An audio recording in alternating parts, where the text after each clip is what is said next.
이 시간 우리 함께 볼 말씀은 출애굽기 25장 1절부터 9절까지의 말씀입니다.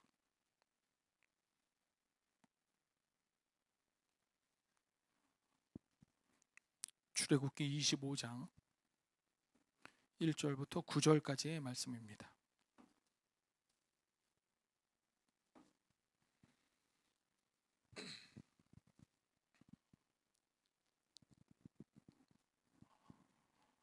제가 한 절, 여러분이 한 절 교독하겠습니다. 제가 먼저 읽겠습니다. 여호와께서 모세에게 말씀하여 이르시되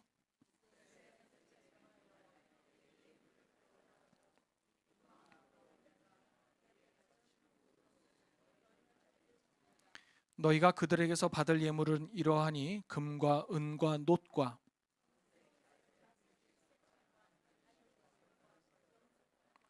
붉은 물들인 숫 양의 가죽과 해달의 가죽과 조각목과 등유와 관유에 드는 향료와 분향할 향을 만들 향품과 호마노며 애복과 흉패에 물릴 보석이니라.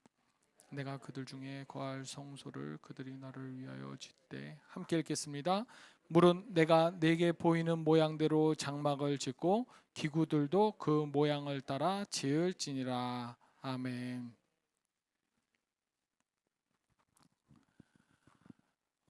이스라엘 백성이 애굽을 탈출하죠.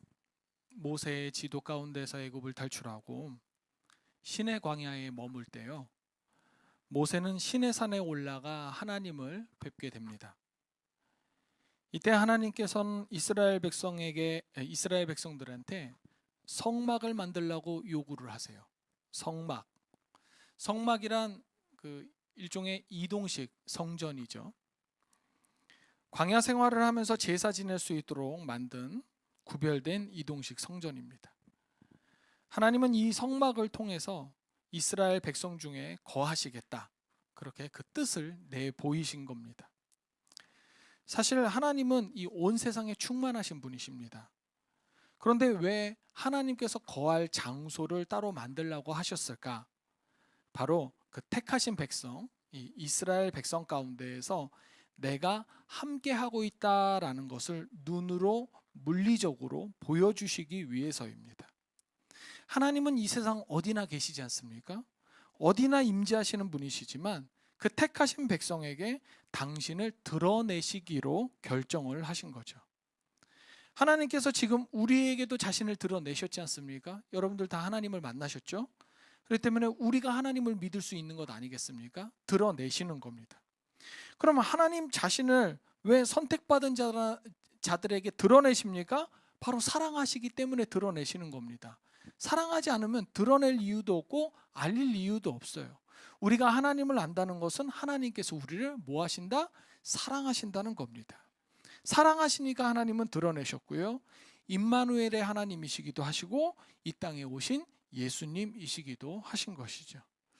어쨌든 함께 하시기로 작정을 하셔서 성막을 지으라고 명령을 하셨으니까 이제 사람들은 열심히 작업을 시작을 합니다. 성막을 짓기 위해 이제 필요한 원재료들이 있어요. 이제 오늘 그 본문이 바로 그 내용이었어요. 원재료들을 모아야 돼요. 그런데 이 성막 재료로 지정된 원자재들을 요거를 오늘 본문에서 가만히 보니까요, 주로 정말 비싼 것들입니다.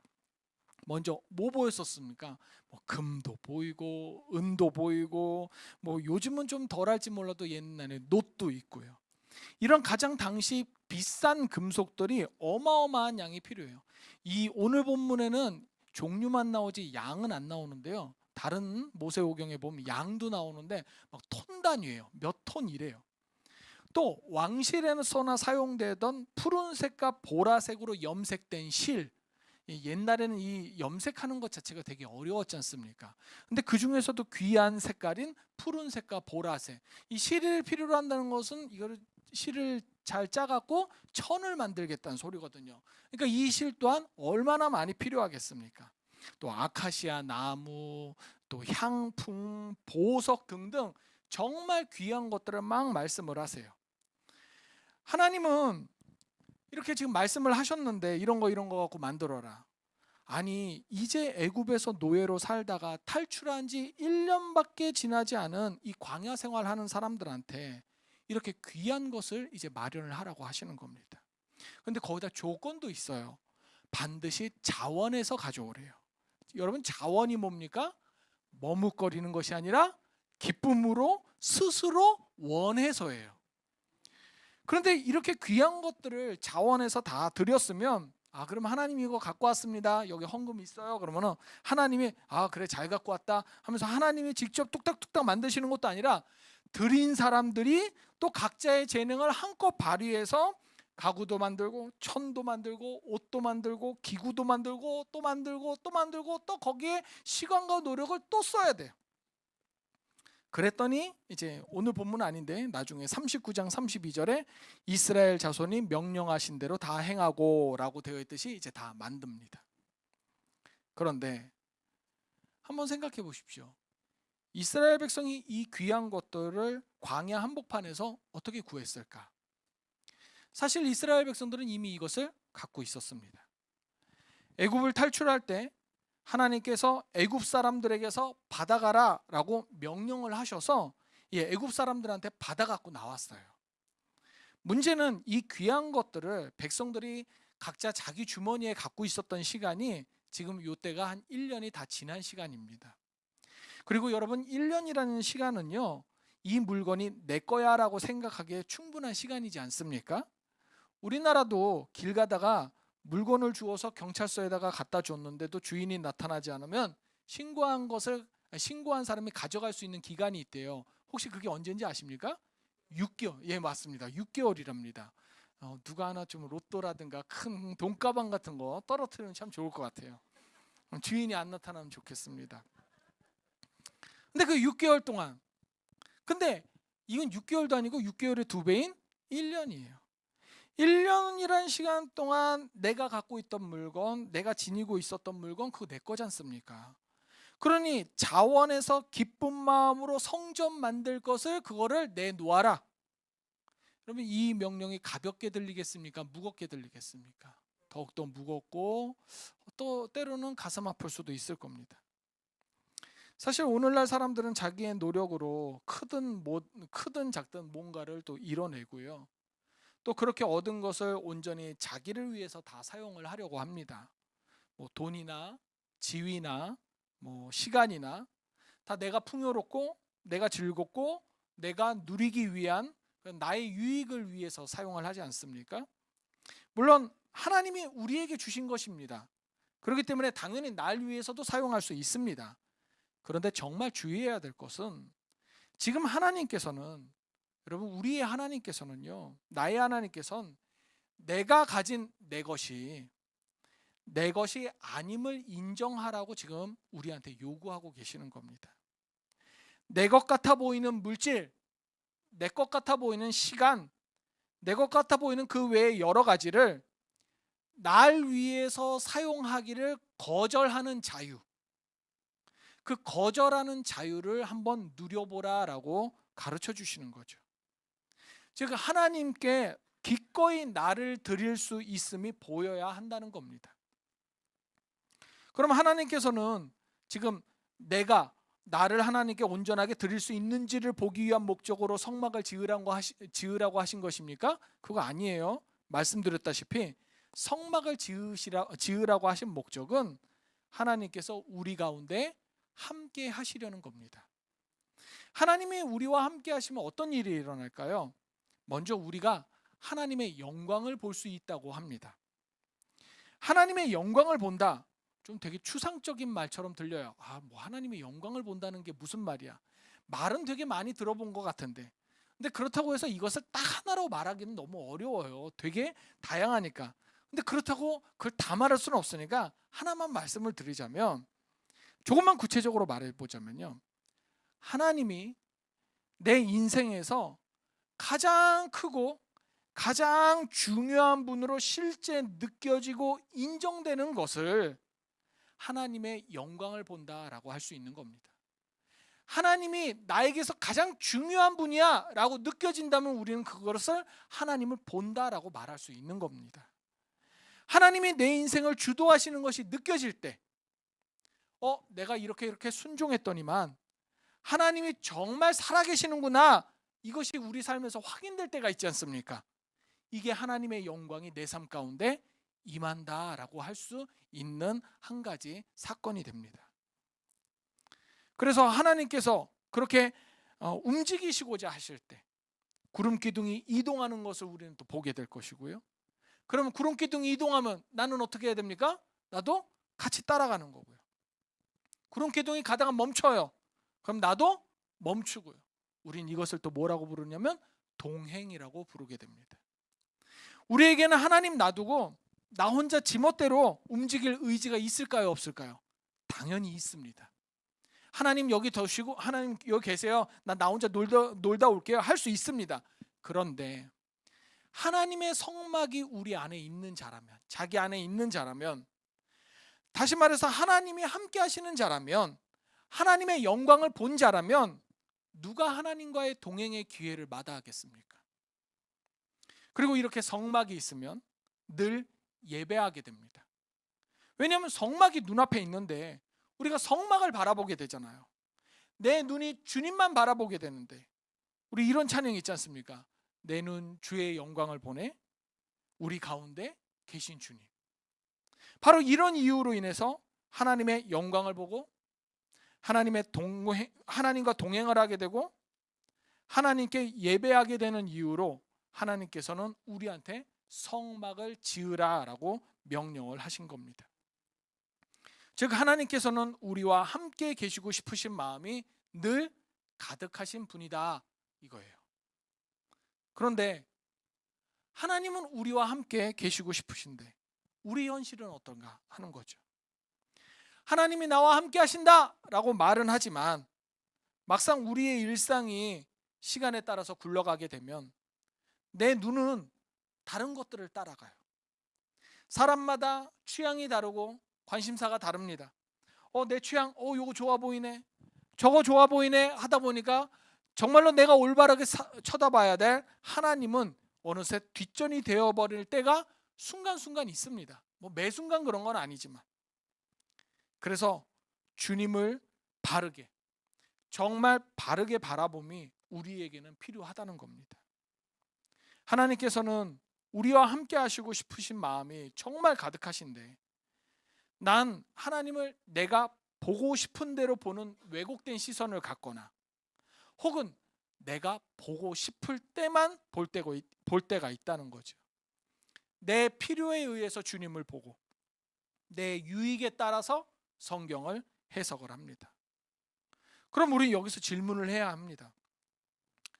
때때로 종종 나타나는 나의 이 왜곡된 시선과 선택적인 신앙이 교정되는 자리는 어디인가?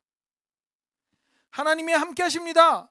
이게 구호가 아니라 삶으로 내가 누릴 수 있는 자리가 도대체 어디인가?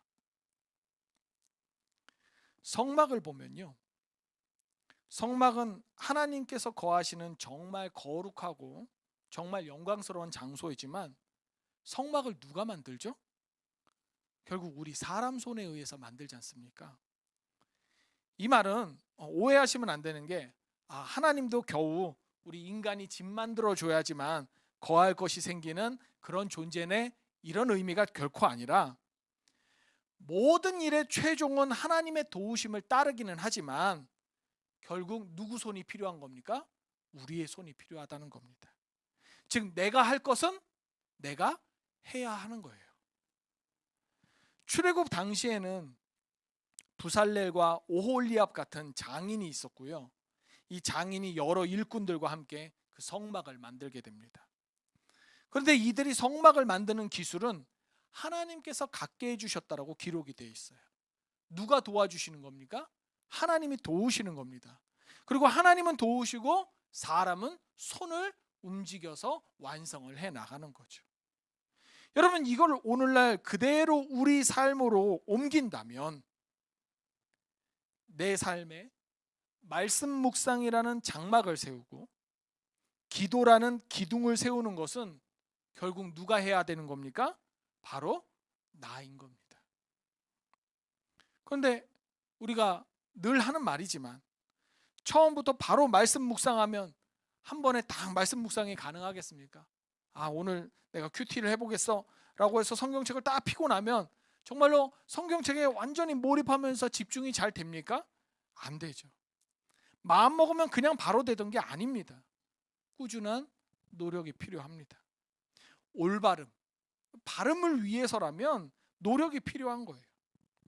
말씀과 기도를 위해 특정한 시간을 빼는 그 결단과 시간이 필요합니다. 실행도 필요합니다. 잠을 줄이든지 운동할 시간을 줄이든지 TV나 스마트폰 보는 시간을 줄이든지 노력이 필요해요. 또 오랜 시간 연습해서 익숙해졌기 때문에 난 괜찮아, 난 쉽게 회복이 될 수 있어. 아니요, 절대로 그렇지 않아요. 계속적으로 정한 시간에 대한 공격은 끊임없이 사탄이 벌이고 있습니다. 하나님의 도우심이 필요하고요. 결국 나도 열심히 노력해야 되는 겁니다. 여러분, 내 손이 일하지 않는데 어떻게 하나님의 장막이 온전히 세워지겠습니까? 그러니 내가 할 수 있는 것이 있는데도 아무것도 안 한다는 것은 말이 안 됩니다. 말씀 한 장이라도 펴고 기도 한마디라도 시작하고 작은 순종이라도 해야 합니다. 그 작은 순종이 쌓이면서 하나님이 거하실 자리가 정돈되기 시작하는 것이거든요. 물론 이제 이 앞전에 보면 홍해 바다를 건너고 이럴 때 주님께서 하신 말씀이 있어요. 너희는 가만히 있어, 내가 여호와인 줄 알라 라고 하시면서 가만히 있어라 라고 하신 명령 분명히 있습니다. 네, 맞습니다. 가만히 있어야 될 땐 가만히 있어야 되죠. 이제 막 노예에서 해방된 사람들이 애굽군을 상대로 해서 어떻게 전쟁에서 이길 수 있겠습니까? 홍해바다 그 막다른 길에서 어떻게 애국군을 이길 수 있겠냐고요. 내가 할 수 없을 때 하나님을 의지하고 하나님을 바라보면 됩니다. 그런데 내가 할 수 있을 때는 하나님 가시는 길 바라보면서 하나님 시선 어디를 향하고 있는지 바라보면서 나도 나아가야 하는 겁니다. 나아가는 그 행진의 걸음까지도 안 하면, 구름기둥 나아가고 있는데 구름기둥 가니까 나도 들어서 옮겨주시겠지 하고 가만히 있으면 어떻게 하겠습니까? 구원에 이르는 은혜는 주님께서 값없이 우리에게 주시지만 하나님의 자녀로서의 삶, 그 삶은 또한 내가 살도록 노력을 해야 되는 것입니다. 이 성막의 이야기가 오늘날 우리에게 의미가 있는 이유는 오늘날은 하나님의 성막이 내 안에 주어진 시대이기 때문에 그렇습니다. 예수님이 이 땅에 오신 이후에 주 예수 그리스도를 믿는 자마다 마음에 성막을 세워가면서 살 수가 있습니다. 그런데 잘 기억하십시오. 지을 수 있는 거지 지어지는 것이 아닙니다. 그냥 저절로 되는 것이 아니라 나 또한 세워가도록 노력해야 된다는 겁니다. 근데 이게 쉬운 일이겠습니까? 어려운 일이겠습니까? 당연히 어렵습니다. 쉬운 일이라면 여기서 이렇게 말도 안 할 겁니다. 근데 이 힘든 이유가 있어요. 하나님 말씀을 읽거나 기도하는 행동 등의 이런 신앙적인 삶의 실천이 우리가 그동안 알아왔던 내게 유익한 삶의 방법이나 또 이 세상의 가치관과 정면 충돌하기 때문에 이렇게 살아도 되나? 라는 그런 염려와 의심이 들 수밖에 없기 때문에 그래요. 여러분, 한번 생각해 보세요. 남에게 섬김을 받으면서 살고 싶으십니까? 남을 섬기면서 살고 싶으십니까? 남을 섬기면서 살고 싶으세요? 훌륭하십니다. 저는 남에게 섬김을 받으면서 살고 싶습니다. 네.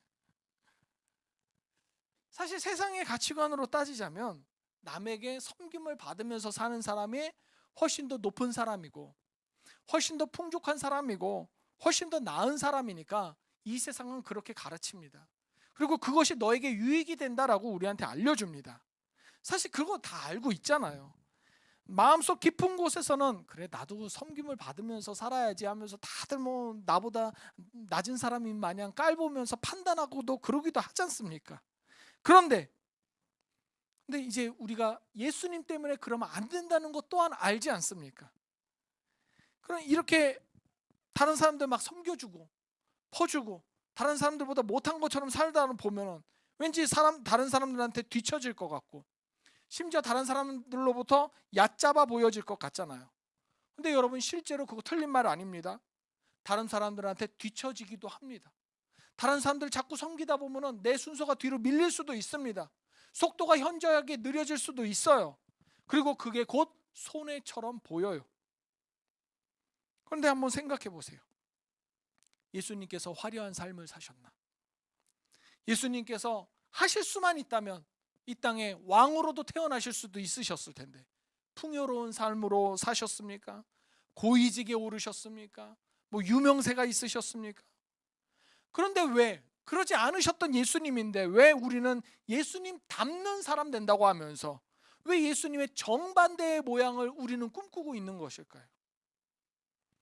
예수님께서 오병이어 사건을 쫙 펼치시면서 최소 5천 명의 장정이 예수님을 따르게 됩니다.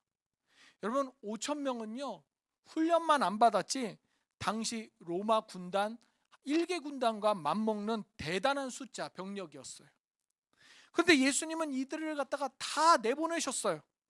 뭐라고 말씀하시면서 내보내셨느냐? 나를 따르려거든 자기 십자가를 지고 따르래요.